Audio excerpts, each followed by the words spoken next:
നമസ്കാരം. അഫ്ഗാനിസ്ഥാനിൽ അമേരിക്കയുടെയും നാറ്റോ സഖ്യരാഷ്ട്രങ്ങളുടെയും പിന്തുണയോടെ ഭരണം നടത്തിയിരുന്ന ഹമീദ് കർസായി ഗവൺമെൻറ്റിനെ അധികാരത്തിൽ നിന്നും പുറത്താക്കാൻ വേണ്ടി താലിബാൻ എന്ന ഭീകര സംഘടനയെ സൈനികമായും സാമ്പത്തികമായും പാകിസ്ഥാൻ അകമഴിഞ്ഞ് സഹായിച്ചിരുന്നു.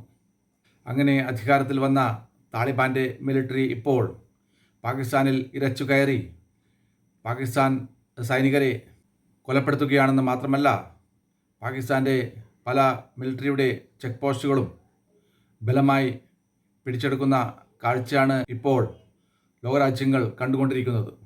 ഹമീദ് കർസായി ഗവൺമെൻറ്റിനെ അധികാരത്തിൽ നിന്നും പുറത്താക്കി താലിബാൻ ഗവൺമെൻറ്റിനെ അഫ്ഗാനിസ്ഥാനിൽ അധികാരത്തിൽ എത്തിക്കാൻ പാകിസ്ഥാൻ സഹായിച്ചപ്പോൾ പാകിസ്ഥാൻ ഗവൺമെൻറ്റും അവരുടെ മിലിറ്ററിയും വിചാരിച്ചത് താലിബാൻ്റെ സഹായത്തോടു കൂടി പാകിസ്ഥാനിന് ഇന്ത്യയെ തകർക്കാൻ സാധിക്കുമെന്ന്.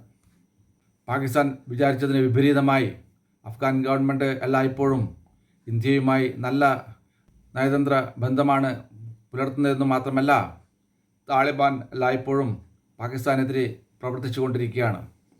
അതിനുള്ള ഉത്തമ ഉദാഹരണമാണ് പാകിസ്ഥാൻ ബോർഡർ പ്രവിശ്യകളിൽ പ്രവർത്തിച്ചു കൊണ്ടിരിക്കുന്ന ഭീകര സംഘടനയായ തെഹ്രീക്ക് താലിബാന് അഫ്ഗാനിസ്ഥാനിലെ താലിബാൻ ഗവൺമെൻറ്റും അവരുടെ മിലിറ്ററിയും പാകിസ്ഥാനെതിരെ പ്രവർത്തിക്കുവാൻ പരിപൂർണ പിന്തുണ കൊടുത്തുകൊണ്ടിരിക്കുന്നത്.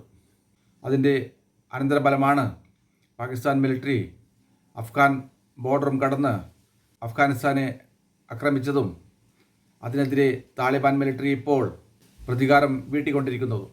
കൊടുത്താൽ കൊല്ലത്തും കിട്ടും എന്ന പഴഞ്ചൊല്ല് പോലെ സാമ്പത്തികമായി തകർന്നടിഞ്ഞ പാകിസ്ഥാൻ ഇപ്പോൾ താലിബാൻ മിലിറ്ററിയിൽ നിന്നും നല്ല അടി വാങ്ങിക്കൊണ്ടിരിക്കുകയാണ്.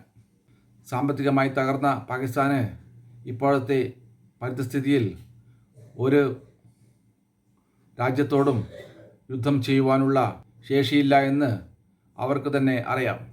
അതുകൊണ്ട് തന്നെ പാകിസ്ഥാനും അഫ്ഗാനിസ്ഥാനും തമ്മിൽ ഇപ്പോൾ നടന്നുകൊണ്ടിരിക്കുന്ന യുദ്ധം കുറച്ചു നാൾ കൂടി നീണ്ടുപോവുകയാണെങ്കിൽ അത് പാകിസ്ഥാൻ്റെ സർവനാശത്തിലായിരിക്കും കലാശിക്കുവാൻ പോകുന്നത്.